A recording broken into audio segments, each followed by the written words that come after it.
السلام علیکم۔ حکیم ظہور حسین گاؤں کے مشہور حکیم تھے۔ کسی دوسرے ملک سے تعلیم حاصل کر کے حکمت کے پیشے سے منسلک ہوئے۔ جب وہ غیر ملک سے واپس آئے تو شہر میں ایک بہت بڑا دیسی حکیم خانہ کھول دیا۔ اس کے اپنے دیہات کے لوگ علاج کے سلسلے میں شہر کا رخ کرتے تھے۔ ایک دفعہ وہ اپنے آبائی گاؤں آیا تو دیکھ کر حیران ہوا، یہاں نہ تو کوئی ڈاکٹر ہے اور نہ حکیم۔ لوگ علاج کے سلسلے میں 50 کلومیٹر شہر کا رخ کرتے تھے۔ حکیم کو یہ دیکھ کر بہت افسوس ہوا۔ اس کے بعد حکیم صاحب مائی فاطمہ کے گھر گئے تاکہ ان کی خیریت دریافت کر سکیں۔ مائی فاطمہ گاؤں کے بچوں کو قرآن مجید پڑھایا کرتی تھی۔ حکیم ظہور نے بھی بچپن میں انہی سے قرآن مجید پڑھا تھا۔ وہ اس کی ماں کی طرح عزت کرتے تھے۔ حکیم صاحب کو اپنی ماں سے نفرت تھی کیونکہ ان کی ماں بچپن میں ہی اسے چھوڑ کر چلی گئی تھی۔ حکیم کو وہ رات اب بھی یاد تھی جب گھر میں شور برپا ہوا تھا۔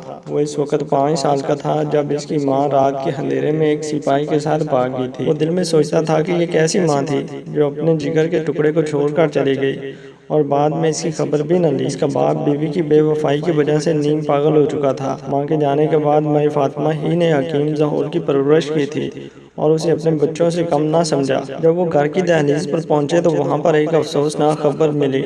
اسے بتایا گیا کہ مائی فاطمہ 6 ماہ پہلے انتقال کر چکی ہے۔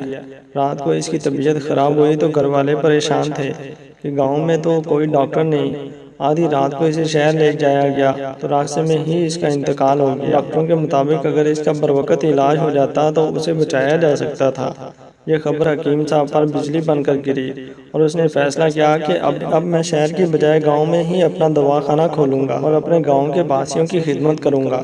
گاؤں کے لوگوں نے حکیم کے اس اقدام کو بہت سراہا اور انہیں اس بات کی خوشی ہوئی کہ اب علاج کے سلسلے میں دور دراز شہر کا سفر نہیں کرنا پڑے گا۔ حکیم کے دوستوں نے اسے اس بات سے روکا کہ گاؤں جانے کی غلطی مت کرنا۔ یہاں شہر میں تم اچھے خاصے پیسے کما سکتے ہو لیکن گاؤں میں لوگ فیس کے پیسے تک نہیں دیتے، وہاں تو کنگال ہو جاؤ گے۔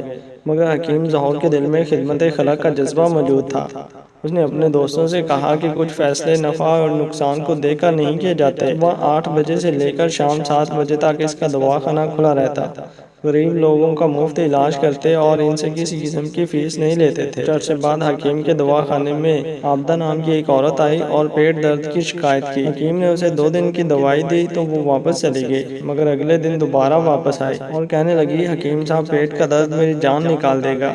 حکیم صاحب نے دوبارہ دوا دی مگر اگلی صبح پھر دوا لینے آ گئی۔ حکیم صاحب نے کہا میں یقین سے کہہ سکتا ہوں کہ تمہارے پیٹ میں بالکل درد نہیں، البتہ تمہارے پیٹ میں کوئی ایسی بات ضرور ہے جو تجھے پریشان کر رہی ہے، بتاؤ کیا کہنا چاہتی ہو؟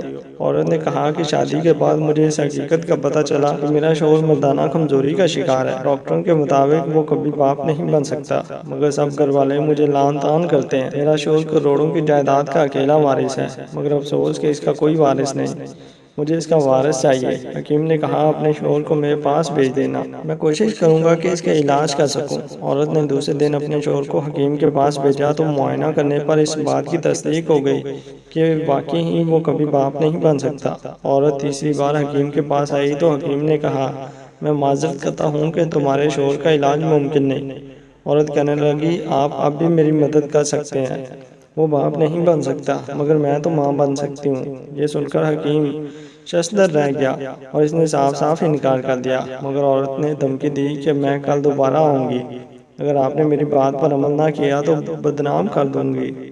اگلی صبح عورت پھر حکیم کے پاس آئی تو حکیم نے ایک مرتبہ پھر انکار کر دیا۔ یہ سن کر اس نے اپنے کپڑے پھاڑ دیے، 2 سے 3 انڈے اپنے کپڑوں پر توڑ کر چلانے لگی، بچاؤ میری عزت بچاؤ۔ چیخو پکار سن کر لوگ آ گئے تو عورت نے روتے ہوئے سب کو بتایا کہ حکیم نے میری عزت لوٹ لی، میں تو بخار کی دوا لینے آئی تھی مگر اس نے مجھے نیم بے ہوشی کی دوا دے کر داغدار کر ڈالا۔